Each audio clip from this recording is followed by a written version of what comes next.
Presents দেশ বিদেশ। নমস্কার, আজকে দেশ বিদেশ পরিক্রমায় আপনাদের জন্য কিছু বাছাই করা খবর নিয়ে আমি সিদ্ধার্থ। প্রথমে দেখে নেব টপ পয়েন্টস। যন্তর মন্তরে ধুন্ধুমার, হাসপাতালে অনশনরত সনাম ওয়াংচুক।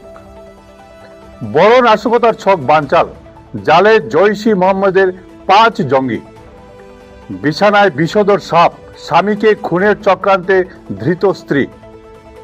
সাগরে সলিল সমাধি, ভয়াবহ নৌকাডুবিতে প্রাণ গেল 530 রোহিঙ্গার।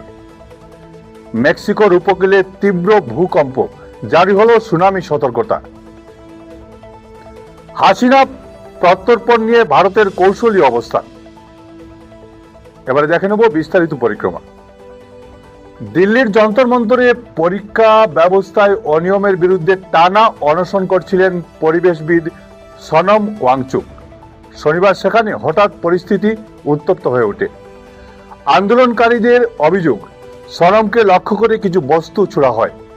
আর কিছুক্ষণের মধ্যেই পুলিশ তাকে আন্দোলনস্থল থেকে সরিয়ে হাসপাতালে নিয়ে যায়।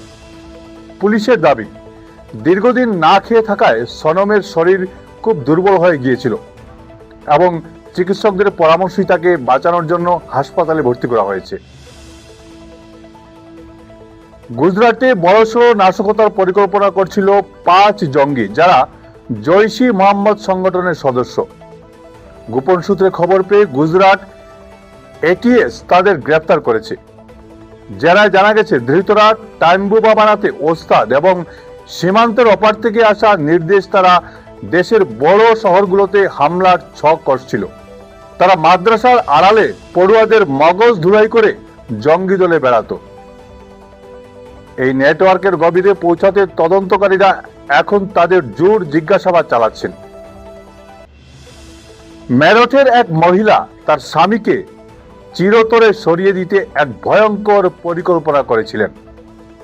তিনি প্রেমিক, চালক ও এক সাপুড়কে সাথে নিয়ে ঘুমন্ত স্বামীর বিছানায় বিষধর সাপ ছেড়ে দেন।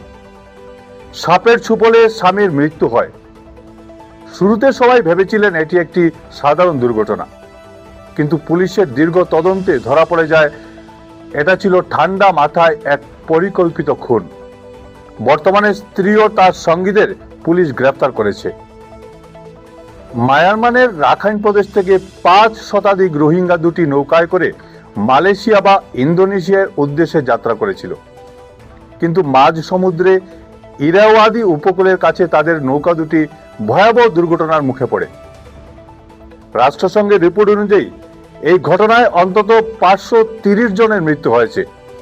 নৌকা দুটি ডুবে যাওয়ার ফলে ওই যাত্রীদের কারোরই বেঁচে থাকার সম্ভাবনা নেই বলে আশঙ্কা করা হচ্ছে। মেক্সিকোর দক্ষিণ উপকূলে রিক্টার স্কেলে 7.3 তীব্রতার শক্তিশালী ভূমিকম্প আঘাত হেনেছে। এর কেন্দ্রস্থল ছিল চিরাপাস রাজ্যের পুয়ের্তো মাদেরা বন্দরের কাছে। কম্পনের ফলে ওই এলাকায় বড়সড় সুনামির ভয় দেখা দিয়েছে। তাই প্রশাসন উপকূলবাসীদের সমুদ্র থেকে দূরে থাকার নির্দেশ দিয়েছে। যদিও এখন পর্যন্ত বড় কোনো ক্ষয়ক্ষতির খবর পাওয়া যায়নি, তবে সমুদ্রে ঢেউয়ের উচ্চতা বেড়ে যাওয়ায় স্থানীয় বাসিন্দাদের মধ্যে তীব্র আতঙ্ক ছড়িয়েছে। বাংলাদেশের প্রাক্তন প্রধানমন্ত্রীকে দেশে ফিরিয়ে নেওয়ার জন্য ঢাকার বর্তমান সরকারের কাছ থেকে আনুষ্ঠানিক অনুরোধ পেয়েছে ভারত। বিদেশ মন্ত্রক জানিয়েছে, বিষয়টি অত্যন্ত স্পর্শকাতর এবং তারা তাড়াহুড়ো না করে আইনি ও বিচার প্রক্রিয়া নিরিখে পুরো বিষয়টি খতিয়ে দেখছে।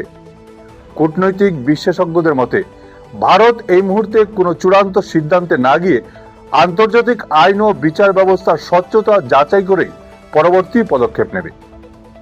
আজ ছিল এ পর্যন্তই। প্রতিদিন বেলা 2টোয় দেখতে ভুলবেন না ঈশান বাংলা দেশ বিদেশ পরিক্রমা। ভিডিও সম্পাদনায় আমার সঙ্গে ছিলেন বঙ্কিম সোনার। নমস্কার।